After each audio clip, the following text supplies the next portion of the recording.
You know, some stories are just so dark, you think they have to be fiction, something cooked up for the big screen. Well, this one is tragically real. It's about one of the greatest storytellers Hollywood has ever known, and his own final chapter, which was a horror story he never could have imagined, and definitely one he never would have directed. So, it's a quiet afternoon in Los Angeles when the story just shatters. Rob Reiner, the genius director behind some of the most beloved films of our time, was found dead. He was 78, and he wasn't alone. His wife of 36 years, Michele Singer Reiner, was found right there beside him. And the investigation? It almost immediately zeroed in on a suspect that is just unthinkable. Their own son, Nick. So the big question is how? How does a life that was so full of success, so full of public joy, end in this kind of unimaginable private tragedy? To even begin to understand, we've got to go all the way back. All right, so let's start at the beginning. Before Rob Reiner was this master director, millions of people knew him by one single, unforgettable name. A nickname, really, that defined his entire early career and, honestly, kind of followed him around forever. And that name? Meathead. Yup, Meathead. As Michael Stivic on All in the Family, Reiner became an absolute household name. He even won 2 Emmys for playing this liberal son-in-law who was always going at it with his famously cranky father-in-law, Archie Bunker. I mean, that show was a total cultural phenomenon, and Rob Reiner was right at the heart of it all. And you know, Reiner himself totally got how big that shadow was. He had this famous joke. He said he could literally win the Nobel Prize, and the headline the next day would just read, "Meathead wins Nobel Prize." He knew that name was going to stick with him, but man, he was determined to prove he was more than that. He was going to write a whole new story for himself. And boy, did he ever write that story. In the 1980s, Reiner got behind the camera. And what happened next? Well, it's what a lot of people call one of the greatest, most unbeatable directing streaks in the history of Hollywood.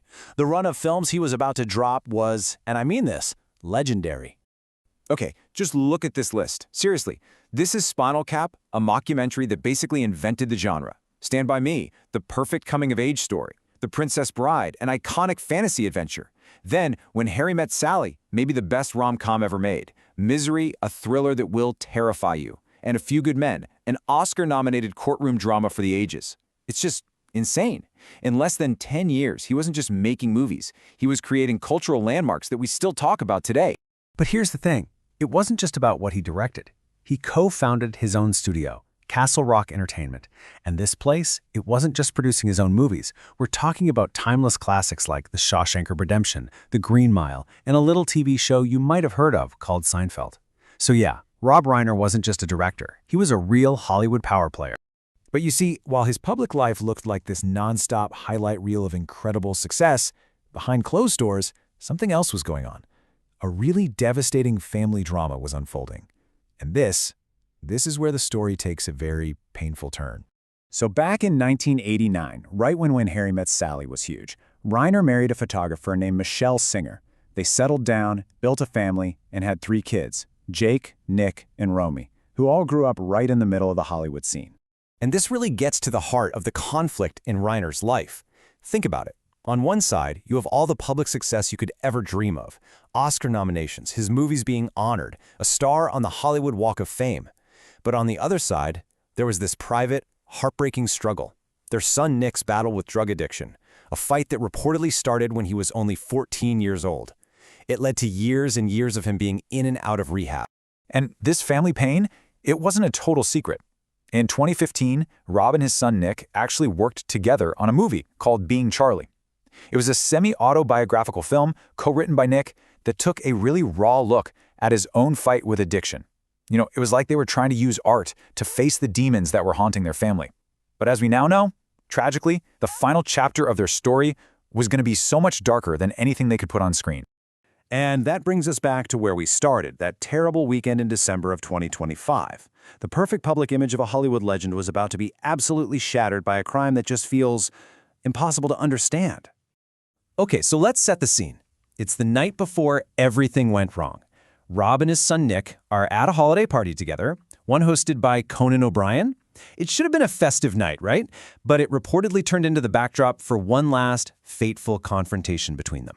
The New York Times later reported that, according to sources who were there, Nick's behavior at the party was disruptive. He was making other guests feel uncomfortable. So his dad, Rob, pulled him aside and confronted him about it. And that led to a loud public argument. For a lot of people there, it was the last time they would ever see Rob Reiner alive.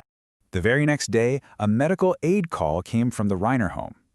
When the LA Fire Department arrived, they found the bodies of Rob and his wife, Michele. The official report said they had both died from sharp force injuries. And that same day, the police arrested Nick Reiner. Soon after, he was formally charged, 2 counts of first-degree murder for the deaths of his own parents.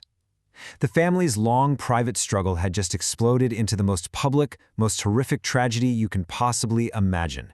As the news spread, it was just shocking, and the world suddenly had to figure out how to remember this man who was so much more than just a filmmaker. And the reactions that came pouring in, well, they showed just how divided people were about him. To some, he was a beloved artist. To others, he was a really outspoken political activist. So on one side, you had this huge outpouring of grief from Hollywood, from his friends, even from former presidents like Clinton, Obama, and Biden, all mourning the loss of a creative giant.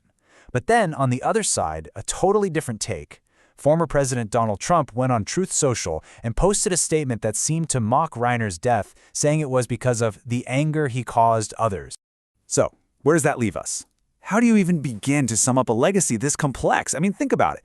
He was the Emmy-winning meathead who defined a whole generation. He was the legendary director with that incredible streak of classic films. He was the producer who helped launch icons like Seinfeld. He was a passionate and sometimes controversial activist.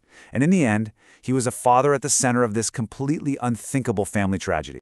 Maybe the most telling words came from the people who knew him best. His closest friends, guys like Billy Crystal, Larry David, Martin Short. They put out a joint statement, and it didn't just talk about his art. It talked about him and his wife, Michele, together. They said they were a special force, dynamic, unselfish, and inspiring. It's just a powerful reminder that behind all the shocking headlines, this was a deeply, deeply personal loss for so many people. And so that leaves all of us with a really difficult question, doesn't it?